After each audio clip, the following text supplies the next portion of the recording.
I'm Sarah, and I'm 26 years old. You're a useless failure who will never amount to anything, my father screamed, his face red with rage as he pointed toward the door. My mother stood behind him, arms crossed, nodding in agreement. A disappointment of a daughter, she added with ice in her voice. I'd just told them I was 8 weeks pregnant. Where are you watching from today? Drop your location in the comments below and hit that like and subscribe button if you've ever felt completely abandoned by the people who were supposed to love you unconditionally. You'll definitely want to stick around for what happened next. The living room of my childhood home suddenly felt like a courtroom where I'd already been found guilty. My hands trembled as I clutched my purse, still processing the cruelty in their words. I'd rehearsed this conversation for weeks, imagining different scenarios. None of them included being thrown out like garbage. Pack your things and get out, Dad continued, his voice getting louder. We didn't raise you to be some unwed mother bringing shame to this family. My younger brother Jake smirked from the couch, not even looking up from his phone. My sister Emma, only 16, stared at her hands in her lap. Nobody spoke up for me. Nobody asked if I needed help. Where exactly am I supposed to go? I asked, hating how small my voice sounded. That's your problem now, Mom replied, turning her back to me. You made your choice. 20 minutes later, I stood on the porch with 2 suitcases and a garbage bag full of clothes. The February wind cut through my jacket like it had a personal grudge against me. My car, a 15-year-old Honda with over 200,000 miles, sat in the driveway looking as tired as I felt. As I drove away, I caught a glimpse of my family through the living room window. They'd already moved on. Dad back in his recliner, Mom bustling around the kitchen, like I'd never existed at all. The baby inside me was barely the size of a grape, but already it was the only family I had left. I placed one hand on my still flat stomach and made a promise. We're going to be okay, little one. I don't know how, but we will. That night, I checked into a motel on the outskirts of town. The room smelled like cigarettes and broken dreams, but it was mine for $48 a night. I had exactly $300 in my checking account and no plan beyond surviving until tomorrow. But as I lay on that scratchy bedspread, something shifted inside me. Maybe it was pregnancy hormones. Or maybe it was finally seeing my family's true colors. Either way, I felt something I hadn't felt in years. Determination. They'd thrown me away like I was nothing. Now I had to prove them wrong. The next morning I woke up with morning sickness and a plan. Well, the beginning of a plan anyway. I couldn't afford to stay at the motel much longer, and I needed a job that would hire someone immediately. Martha's Diner sat on Highway 9, one of those places where truckers and travelers stopped for coffee and pie. I'd driven past it 1,000 times, but never thought I'd be desperate enough to work there. The help wanted sign in the window looked like a lifeline. You ever waitress before? Asked Martha, a woman in her 60s with gray hair pulled back in a practical bun. She looked me up and down, taking in my wrinkled clothes and obvious desperation. No, ma'am, but I'm a fast learner and I need this job, I said honestly. Something in my voice must have convinced her. Tips and $6 an hour to start. You mess up orders or give me attitude, you're gone. Be here tomorrow at 5 a.m. The apartment I found was in the worst part of town, but it was mine for $400 a month. The previous tenant had left behind a mattress that I tried not to think too hard about, and the kitchen faucet only ran cold water. But it had a lock on the door and no family members telling me I was worthless. My first week at Martha's was rough. The coffee pot was heavier than it looked. My feet ached constantly, and some customers treated waitresses like they were invisible. But Martha turned out to be surprisingly kind, sliding extra food my way when she thought I wasn't looking. Eat up, honey, she'd say, setting down a plate of scrambled eggs. Growing a baby takes energy. I hadn't told her about the pregnancy, but Martha had raised 5 kids. She knew the signs. The regulars started to warm up to me, too. There was Frank, a retired mechanic who always ordered black coffee and apple pie. Betty, an elderly woman who came in every Tuesday for lunch and always left a $5 tip on a $6 meal. And Tom, a long-haul trucker who told the best stories about life on the road. For the first time in weeks, I felt like I belonged somewhere. But late at night, in my tiny apartment, the reality would hit. I was 26, pregnant, and completely alone. My family hadn't called once to check if I was alive. Most days, I wasn't sure if that hurt or relieved me. I started buying a lottery ticket every Friday. Just one, with the same numbers, my birthday, my baby's due date, and the address of my childhood home. It was probably foolish, but for $2 a week, I could dream about a different life. A life where my baby and I would never have to worry about anything ever again. 6 weeks later, I'd settled into a routine that kept me sane. Up at 4:30, shower with whatever hot water the building's ancient heater could manage, then off to Martha's for the morning shift. The work was hard, but it was honest, and I was getting good at reading customers. The pregnancy was showing now, just a small bump that I could hide under loose shirts. I hadn't told anyone at work yet, but Martha kept making comments about me looking healthier and glowing. Must be all that fresh air from walking to work, I'd say, playing dumb, but I could see the knowing look in her eyes. Friday morning brought my usual routine. After my shift, I stopped at Quick Mart for groceries and my weekly lottery ticket. The clerk, a college kid named Derek, always joked about my retirement plan. "Same numbers again, Sarah?" he asked, printing out my ticket. "You know it," I replied, tucking the ticket into my wallet next to last week's loser. Consistency is key. That weekend, I finally decided to tell Martha about the baby. Monday morning, I pulled her aside during the lull between breakfast and lunch. "I need to tell you something," I started, my hands fidgeting with my apron strings. "You're pregnant," she said simply. "About 12 weeks along, if I had to guess." My mouth fell open. "How did you know?" She laughed, wiping down the counter with practiced efficiency. "Honey, I've been around pregnant women for 40 years. You've got that look, plus you've been turning green every time someone orders the bacon special. Are you going to fire me?" Martha's expression softened. "Why would I fire you? You're the best waitress I've had in years. But we need to talk about what happens when that baby comes."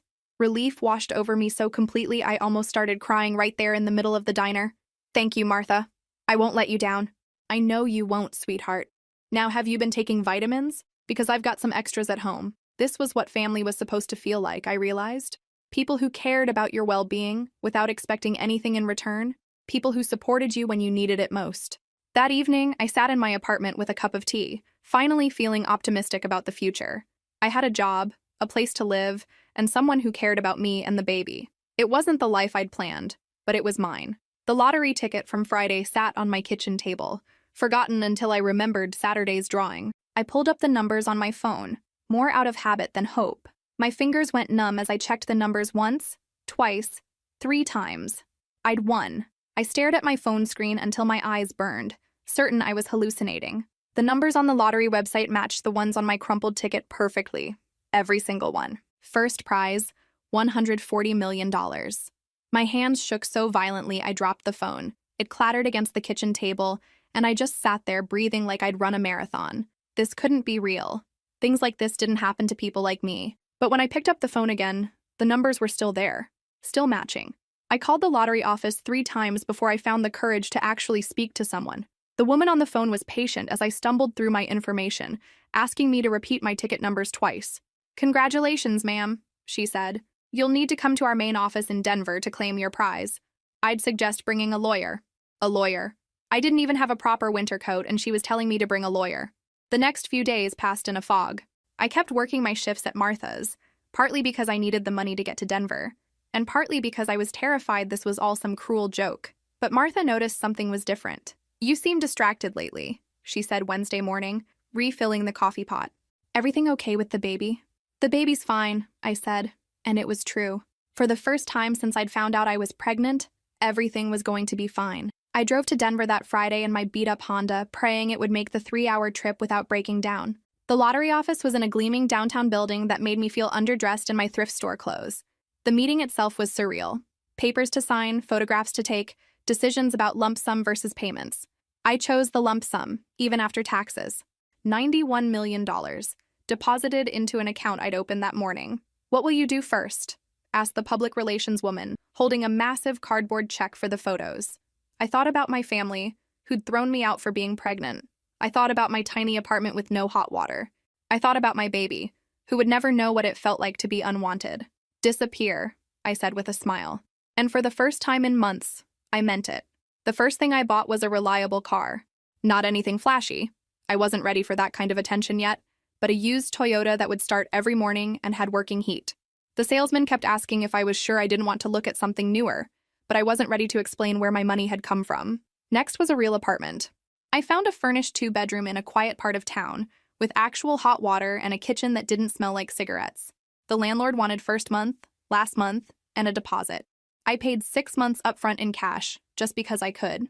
Martha noticed when I gave my 2 weeks' notice.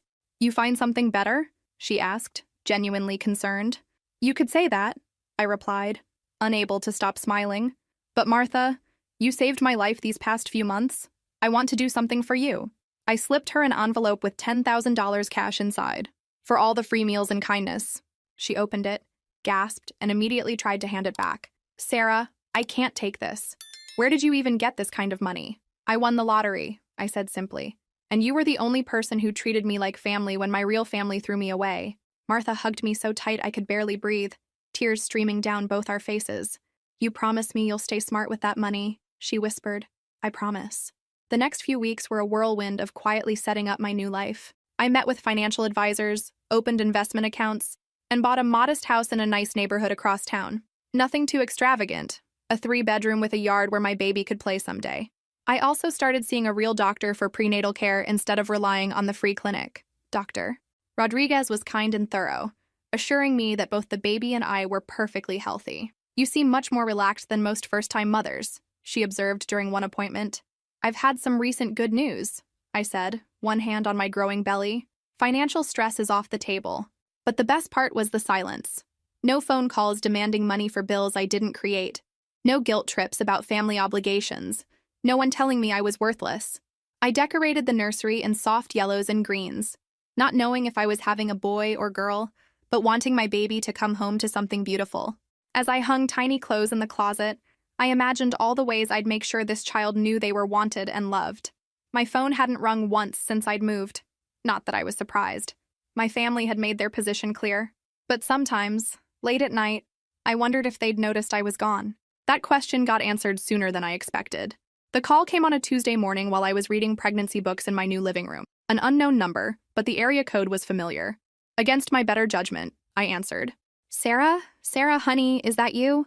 My mother's voice was sweet as honey, a tone I hadn't heard since I was 12. Hello, Mom. Oh, thank goodness. We've been so worried. We went to that awful motel and they said you'd moved out weeks ago. Nobody knew where you'd gone. I almost laughed. Worried? Right. What do you want? Want? Sweetheart, we don't want anything. We just miss you terribly. Your father feels awful about that argument. You know how he gets when he's stressed about work. The lie rolled off her tongue so smoothly, I almost admired her technique. Almost.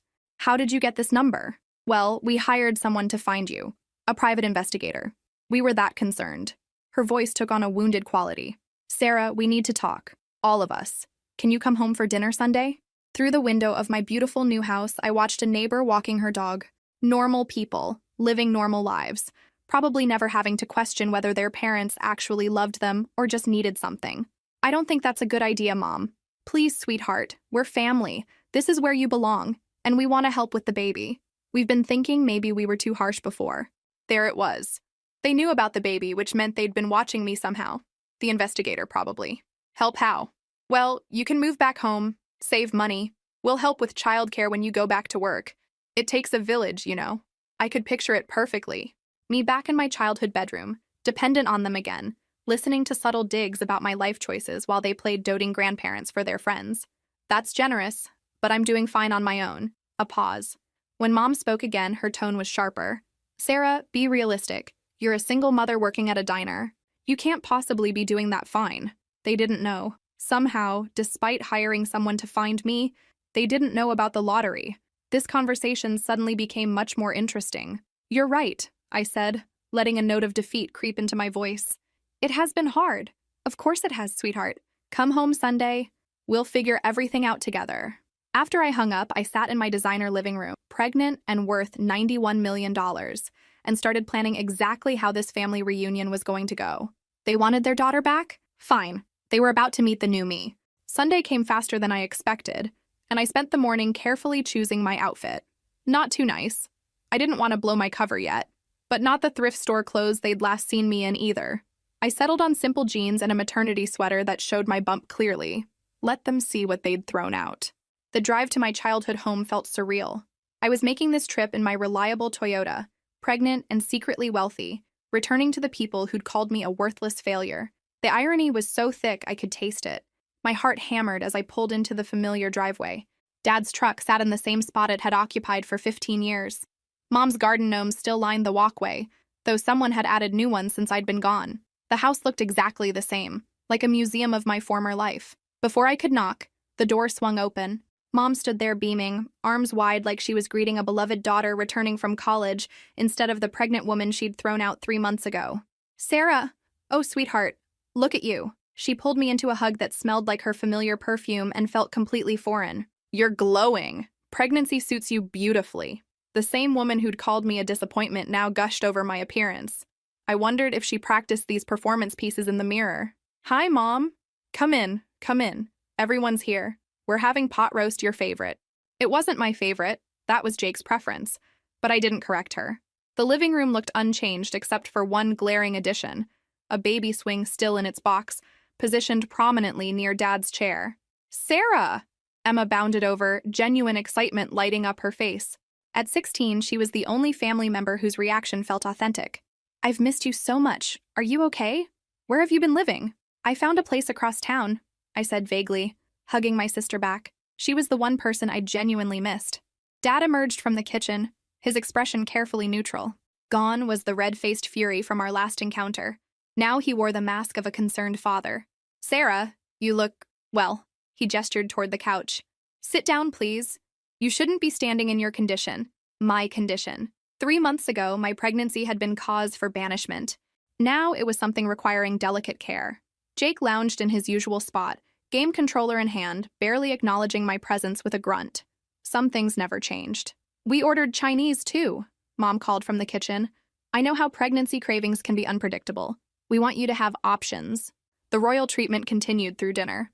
Dad carved the roast with ceremonial precision, Mom fussed over my plate size, and Emma peppered me with questions about the baby. Jake remained glued to his phone, occasionally looking up to smirk at something on his screen. "So," Dad said as Mom served apple pie, store-bought, not the homemade kind she made for special occasions, "we've been thinking about your situation." "Here it comes," I thought, taking a careful bite of pie. "Living alone while pregnant can't be easy," Mom continued, sliding seamlessly into the tag team approach they'd perfected over years of family discussions. "Financially or emotionally, we'd like you to move back home," Dad announced, as if he was bestowing a great honor. "Your room is exactly as you left it. We can convert Jake's old room into a nursery." "Hey!" Jake protested, looking up from his phone for the first time all evening. "You can move to the basement," Mom said dismissively. "It's time you had your own space anyway." I watched this family restructuring discussion with fascination. They were literally rearranging their home around my return, and none of them seemed to remember that they'd thrown me out in the first place. "That's very generous," I said carefully, "but I've got things figured out." "Sarah, be realistic." Dad's voice carried a note of familiar condescension. "You're working at a diner. That can't possibly pay enough to support yourself and a baby."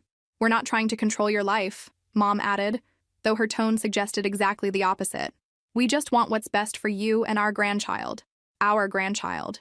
Suddenly, this baby belonged to them, too. "Have you thought about what happens when the baby comes?" Dad pressed.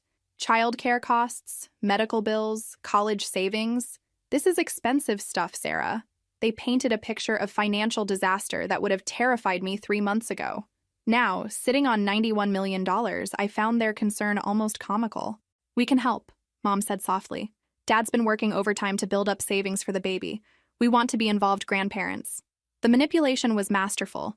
Paint me as desperate, then swoop in as saviors. Make me grateful for their generosity while conveniently forgetting their previous cruelty. Emma squeezed my hand under the table. "I'd love having you here," she whispered, and I knew her offer was genuine. "Let me think about it," I said finally. "What do you think will happen next?" Drop your predictions in the comments below and make sure you're subscribed, because this family reunion is about to get very interesting. The week after the family dinner, my phone started ringing constantly. Mom called every morning to check on me. Dad left voicemails about practical considerations of raising a baby, and Emma texted hourly with decorating ideas for the potential nursery. Even Jake managed a grudging text asking if I needed help moving. The sudden attention felt overwhelming after months of complete silence. They'd gone from treating me like I didn't exist to acting like I was a fragile flower requiring constant care. The whiplash was nauseating. Wednesday morning brought an unexpected visitor. I was reading pregnancy books in my living room when the doorbell rang. Through the peephole, I saw Mom standing on my porch holding a casserole dish and wearing her most concerned expression. "Surprise!" she chirped when I opened the door. "I brought lunch. Thought you might be too tired to cook." Without waiting for an invitation, she brushed past me into my house.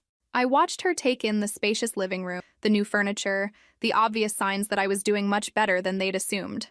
"This is nice," she said, her voice carefully neutral. "Much nicer than I expected. How much is rent for a place like this?" "It's manageable," I replied, not offering details. She set the casserole on my kitchen counter, her eyes scanning every surface. "You've got good taste in furniture. This couch looks expensive. I found some good deals." Mom opened my refrigerator under the pretense of storing leftovers, and I saw her expression shift as she took in the fully stocked shelves. Organic produce, premium brands, the kind of groceries that cost real money. "Sarah, honey, how exactly are you affording all this? The house, the furniture, the food?" Her voice carried a note of suspicion now. "Diner wages can't possibly cover this lifestyle." I'd been waiting for this moment, the inevitable discovery that my circumstances had changed dramatically. "I got a better job," I said simply. "What kind of job?" "Administrative work. It pays well." The lie came easily, though I could see Mom's mind working, trying to reconcile my apparent prosperity with her assumptions about my capabilities. "Administrative work," she repeated slowly. "For what company?" "A small firm. You wouldn't know it." We stood in my kitchen, the tension thickening like humidity before a storm. Mom's concerned mother act was slipping, revealing the calculating woman underneath. "Sarah, I need you to be honest with me. Where is this money coming from? Did someone give you a loan? Are you in some kind of trouble?" The questions revealed what she really thought of me, that any success I might achieve had to come from outside help or illegal activity. The idea that I could simply improve my circumstances through my own efforts apparently never crossed her mind. "Why is it so hard for you to believe I might be doing well on my own?" "That's not what I meant," she backtracked quickly. "I just worry. You're young, and there are people who take advantage of pregnant women, predators who promise help but want something in return." She was projecting, I realized, describing her own family's behavior without recognizing it. My phone buzzed with a text from my financial advisor about a meeting to discuss investment strategies. Mom's eyes immediately locked onto the phone in my hand. Who was that? Work. On a Wednesday afternoon? Sometimes they need me to come in. Another lie, but necessary. I wasn't ready for the full revelation yet. That would come later, when I could control the narrative completely. Mom stayed for another hour, fishing for information with the subtlety of a detective interrogating a suspect. She asked about my job duties, my schedule, whether I was getting help from the baby's father. Every question designed to uncover my secret. I answered vaguely, enjoying the frustration that flashed across her face each time I deflected. For years, she'd known everything about my life because I'd shared it freely. Now I held information she desperately wanted, and the power dynamic felt intoxicating. "Well," she said finally, gathering her purse with obvious reluctance, "I should get going. Dad will want to hear about your new job." "I'm sure he will." "Sarah, you know we're here for you, right? Whatever you need, whatever's happening in your life, you can tell us. We're family." The word family hit differently now. I'd learned what family actually meant from Martha, who'd fed me without expecting anything in return, from Dr. Rodriguez, who cared about my baby's health, from my neighbor Mrs. Patterson, who brought me homemade cookies just to be kind. These people who shared my DNA had only reappeared when they thought I needed something. Now that I clearly didn't need them, they wanted to know why. "I'll keep that in mind, Mom." After she left, I sat in my beautiful living room, one hand on my growing belly, and smiled. They thought they were investigating me, but really, they were revealing themselves. Their sudden interest wasn't about love or concern. It was about control and curiosity. Soon enough, they'd get all the answers they were looking for, and they were going to hate every single one. The family ambush came 2 days later. I was enjoying a quiet Friday evening when my doorbell rang insistently. Through the window, I could see Dad's truck in my driveway alongside Mom's sedan. They'd decided to make a joint appearance.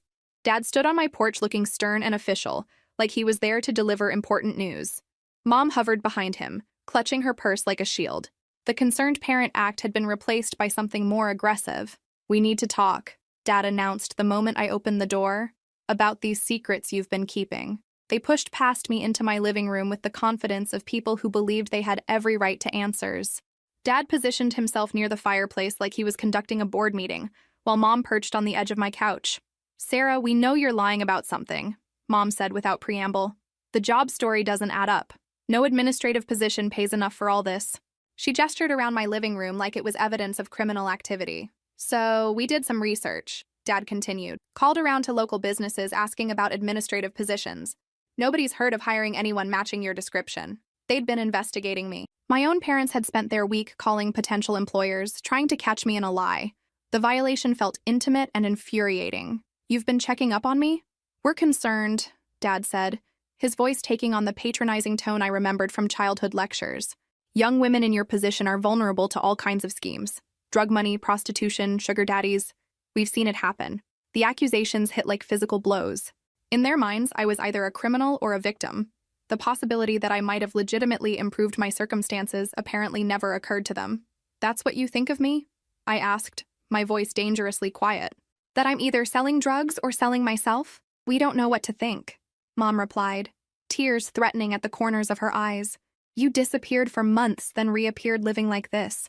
What are we supposed to believe? Maybe that your daughter is capable of taking care of herself," Dad scoffed. "Sarah, be realistic. 3 months ago, you were living in a motel, working at a diner, completely broke. Now you've got a house, new furniture, expensive food, designer clothes. That doesn't happen through honest work, not at your level. At my level. Like I was some lower form of life incapable of basic success. What do you want from me?" "The truth," Mom said firmly. "We can't help you if you won't tell us what's really going on, and we can't let you put our grandchild at risk." There it was, the threat I'd been waiting for. They were positioning themselves as the baby's protectors, implying that I was somehow dangerous to my own child. "At risk of what exactly?" "Whatever situation you've gotten yourself into," Dad said. "If you're involved with dangerous people, if you owe money to the wrong crowd, if you're dependent on someone who might turn violent, we need to know." The scenario they'd constructed was impressively detailed. In their narrative, I was a helpless victim caught up in something beyond my control, requiring their rescue and ongoing supervision. "And if I don't tell you what you want to hear?" Mom and Dad exchanged a look heavy with unspoken communication. "Then we'll have to consider other options," Dad said slowly. "Legal options. For the baby's safety." The threat was clear: comply with their demands or face a custody battle. They were so certain of my vulnerability that they believed they could intimidate me into submission. I stood up slowly, my hand resting on my belly, feeling more powerful than I'd ever felt in my life. "You want the truth? Fine. But you're not going to like it." I walked to my desk drawer and pulled out a folder of documents I'd been saving for exactly this moment. Bank statements, investment portfolios, the Lottery Commission's official paperwork, evidence of wealth beyond their wildest imagination. "I won the lottery," I said simply, placing the folder on the coffee table between us. $140 million. After taxes, $91 million. The silence in the room was absolute. Dad's face went white. Mom's mouth fell open. They stared at the documents like they were written in a foreign language. This isn't possible," Mom whispered. "Check the dates," I said calmly. "I bought the winning ticket the Friday after you threw me out. Won the lottery exactly 1 week after you called me a worthless failure." Dad picked up the bank statement with shaking hands, his eyes scanning the numbers. $91 million, he read aloud, his voice barely audible. "So when you ask how I'm affording this house, this lifestyle, this independence, that's how. I don't need your help. I don't need your approval. And I sure as hell don't need your rescue." Mom started crying then, but they weren't tears of joy for my good fortune. They were tears of realization. They'd lost control of me completely, and there was absolutely nothing they could do to get it back. The power dynamic had shifted so dramatically that even I felt slightly dizzy. The aftermath of my revelation was immediate and predictable. Dad dropped the bank statements like they'd burned his fingers, while Mom's tears transformed from shock into something that looked suspiciously like panic.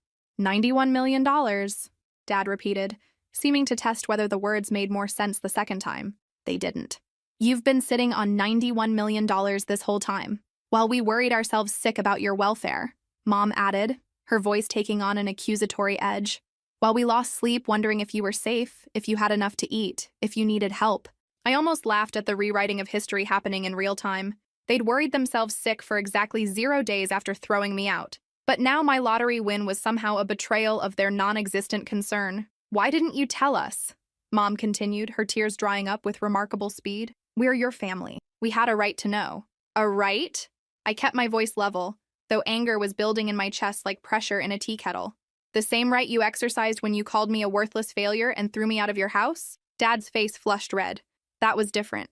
We were shocked, emotional. People say things they don't mean when they're upset. "You meant every word."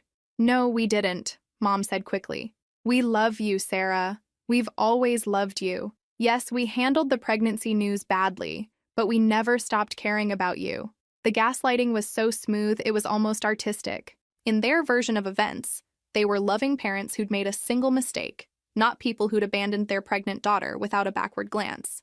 "Where were the phone calls?" I asked. "Where were the visits to check if I was okay? Where was any sign of this supposed love and concern?"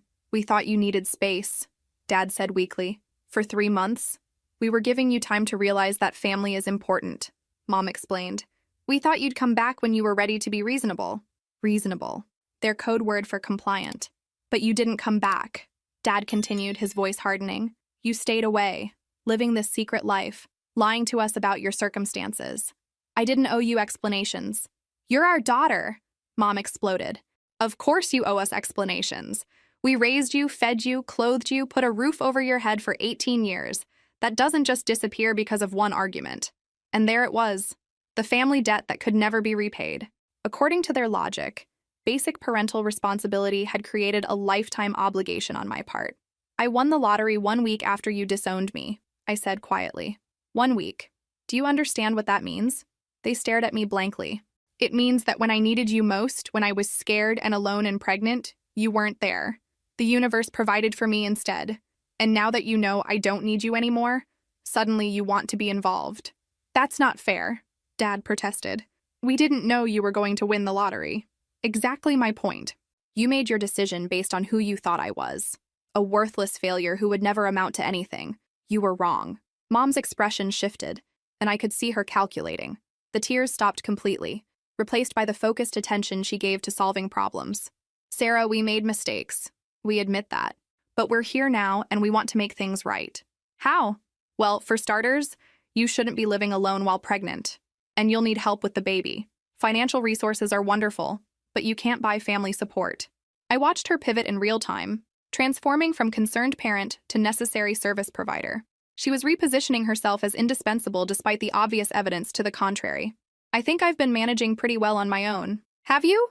Dad interjected. Money doesn't solve everything, Sarah. You still need people who care about you. You still need guidance from people with more life experience. The condescension was breathtaking. Even with $91 million in the bank, I was still too young, too inexperienced, too fundamentally inadequate to manage my own life. What exactly are you proposing? Move back home, Mom said immediately. We'll help you invest wisely, make sure the money lasts, provide emotional support during your pregnancy. And in return? Another exchanged glance between them, loaded with meanings I was only beginning to understand.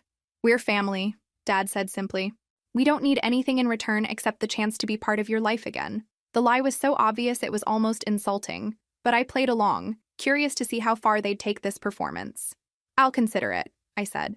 The relief on their faces was immediate and telling. They actually believed they could manipulate a multimillionaire as easily as they'd controlled their broke, desperate daughter. This was going to be more fun than I'd anticipated.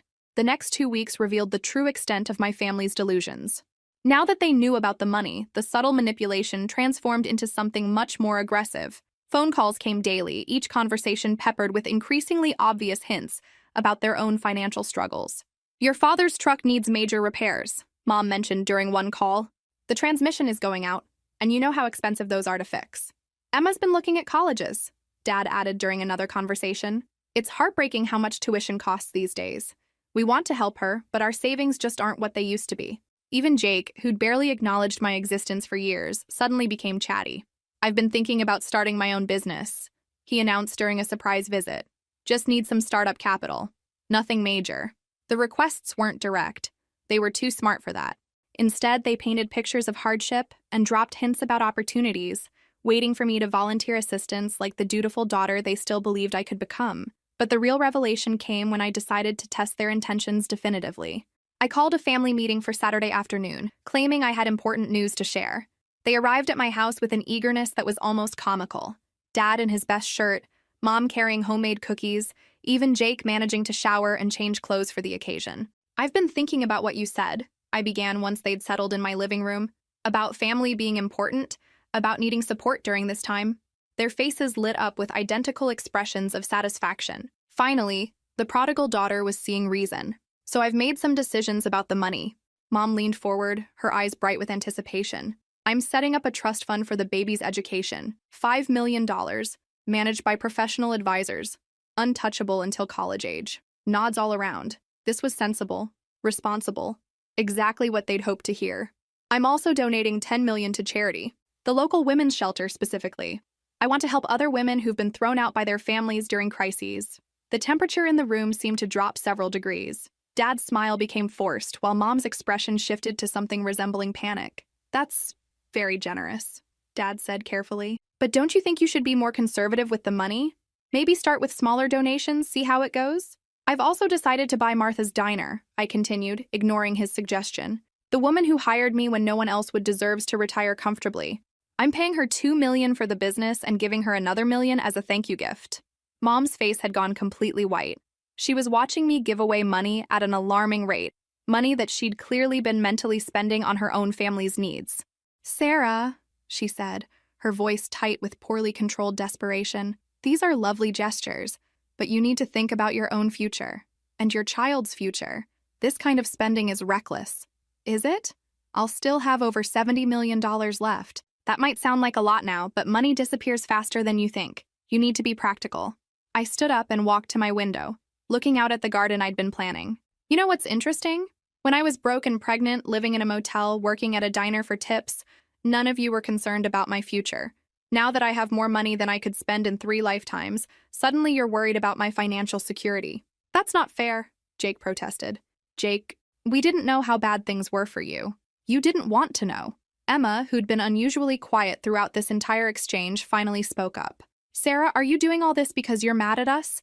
Because if you are, maybe we should talk about that instead of making irreversible financial decisions. I turned to look at my 16-year-old sister, the only person in the room whose concern felt genuine. I'm not making these decisions out of anger, Em. I'm making them because they're right. I'm giving money to people who helped me when I needed it, and to causes that matter to me. That's what people with resources should do. But what about us? The question came from Mom, and she asked it with such naked desperation that everyone in the room froze. Finally, the mask had slipped completely. What about you? We're your family. We raised you. We loved you before you had money, and we love you now. Don't we deserve some consideration? You loved me so much that you called me a worthless failure and threw me out when I needed you most. We made a mistake, Dad exploded. One mistake. Are you going to punish us forever? I'm not punishing anyone, I'm just not rewarding you. The silence that followed was deafening. 4 people sat in my living room, finally understanding that their plans to benefit from my good fortune had been completely unrealistic. So that's it? Mom asked quietly. You're just going to shut us out? I'm going to live my life according to my values. If you want a relationship with me and my child, you're welcome to try earning one. But it won't come with a paycheck. The meeting ended shortly after that, with my family filing out in stunned silence. As I watched them drive away, I felt something I hadn't experienced in months. Complete peace. Tomorrow would bring the final confrontation, I was sure. They weren't the type of people to accept defeat gracefully. But for tonight, I was exactly where I belonged. In my own home, carrying my child, answerable to no one but myself. The final showdown came exactly 12 hours later. I woke Sunday morning to the sound of multiple car doors slamming in my driveway. Through my bedroom window, I could see Dad's truck, Mom's sedan, and 2 additional cars I didn't recognize. The cavalry had arrived. I took my time getting dressed, choosing a comfortable maternity dress that showed my growing belly prominently. Whatever was about to happen, I wanted them to remember that they were not just attacking me, but their own grandchild. The doorbell rang with military precision as I was finishing my coffee. When I opened the door, I found not just my immediate family, but my Aunt Patricia and Uncle Robert, Mom's sister and her husband who lived 2 hours away. They'd called in reinforcements. Sarah, Aunt Patricia greeted me with the kind of smile that didn't reach her eyes. We need to have a serious conversation. They filed into my living room like an intervention team, arranging themselves strategically around the space. Dad and Uncle Robert flanked the fireplace. Mom and Aunt Patricia claimed the couch, while Jake and Emma positioned themselves near the door. I was literally surrounded. We've been talking, Dad began, his voice carrying a gravity I recognized from my childhood. About your recent behavior, your attitude toward family, and your concerning financial decisions. We're worried about your mental state, Mom added smoothly. Pregnancy hormones can cause erratic behavior, and sudden wealth can be overwhelming for someone without experience managing large sums of money. I almost admired the strategy. They were building a case for my incompetence, laying groundwork for whatever ultimatum they'd prepared. The donations, the extravagant spending, the hostility toward people who love you, Aunt Patricia continued. These aren't the actions of someone thinking clearly. We think you need help, Uncle Robert said bluntly. Professional help. Financial advisors who can protect you from making decisions you'll regret. And emotional support, Mom added quickly. From family members who have your best interests at heart. I sat down in my favorite chair, the one that faced the window overlooking my garden. What exactly are you proposing? Move back home, Dad said immediately. Let us help you manage this transition responsibly. We'll work with financial experts to set up proper investment strategies, create budgets, establish safeguards against impulsive spending. In exchange for what? The question hung in the air like smoke. Finally, Uncle Robert cleared his throat. Well, naturally, the family should benefit from this good fortune. We all contributed to raising you, supporting you, helping you become the person you are today. The person I am today is someone you called a worthless failure and threw out of your house. We've apologized for that, Aunt Patricia snapped. How long are you going to hold one moment of poor judgment against people who spent decades caring for you? It wasn't poor judgment. It was your true feelings, revealed under pressure. That's ridiculous, Mom protested. We were shocked, emotional, not thinking clearly. Anyone could have reacted badly to unexpected news. Martha didn't react badly when I told her I was pregnant. Dr. Rodriguez didn't throw me out of her office. Mrs. Patterson next door didn't call me a failure when she found out about the baby. Funny how it's only my family who couldn't handle the news with basic human decency. The comparisons hit home. I could see the discomfort on their faces as they realized how badly they compared to strangers who'd shown me kindness. But we're here now, Dad said desperately. We want to make things right. By controlling my money. By helping you manage it responsibly. Mom exploded. Sarah, you're 26 years old with no experience handling wealth. You're making emotional decisions that could bankrupt you within a few years. Like donating to charity? Like giving away millions on a whim, Uncle Robert interjected. That money could secure your family's future for generations, and you're throwing it away out of spite. I'm giving it to people and causes that matter to me. That's exactly what money is for. What about Emma's college tuition? Mom demanded. What about your parents' retirement? What about your nephew Jake's business opportunities? Don't we matter to you at all? And there it was. The guilt that had controlled me for 26 years, repackaged and delivered with surgical precision. I was supposed to feel ashamed for not volunteering to solve everyone else's problems with my good fortune. Emma, who'd been silent through most of this ambush, finally spoke up. I don't want Sarah to pay for my college, she said quietly. I can get scholarships, take loans. I don't need her money. Need her. The adults in the room turned to stare at her like she'd spoken in tongues. Emma, don't be ridiculous, Mom scolded. Of course you want help with college. No, I don't. Not from someone who doesn't want to give it freely. That's not a gift. It's an obligation. My 16-year-old sister understood something the adults couldn't grasp, that forced generosity wasn't generosity at all. Emma's right, I said, standing up slowly. And that's exactly why none of you are getting a penny from me. The room erupted. Dad shouted about family obligations, Mom cried about ingratitude, Uncle Robert threatened legal action, and Aunt Patricia called me selfish and ungrateful. Only Emma and Jake remained quiet. Jake because he was texting, probably, and Emma because she was the only one with any sense. I think you should all leave now, I said when the noise finally died down. You're making a huge mistake, Dad warned. Family is all you really have in this world. Money won't love you back. No, but it won't throw me out when I'm pregnant and scared either. After they left, I sat in my peaceful living room, one hand on my belly, and thought about the family I was building. My child would never know what it felt like to be conditional love. They would never have to earn affection through compliance or fear losing support for making independent choices. 6 months later, I was walking through the park near my house when I ran into Emma. She was with a friend, both of them in their high school graduation robes, obviously celebrating. Sarah! Emma ran over and hugged me carefully, mindful of my very pregnant belly. How are you feeling? Like I'm about to pop, I laughed. Graduation was today? Yeah. And guess what? I got a full scholarship to state. Academic merit, not family connections. I beamed at her. Emma, that's incredible. I'm so proud of you. Thanks. And Sarah? I need you to know what you did was right. Standing up to them, I mean. I've been watching how they treat people ever since that day at your house. And it's not good. They only care about what others can do for them. How are things at home? Tense. Mom and Dad are still angry about the money situation. They hired a lawyer to see if they could challenge your competency. But apparently being rich and pregnant doesn't make you legally incapable of managing your own affairs.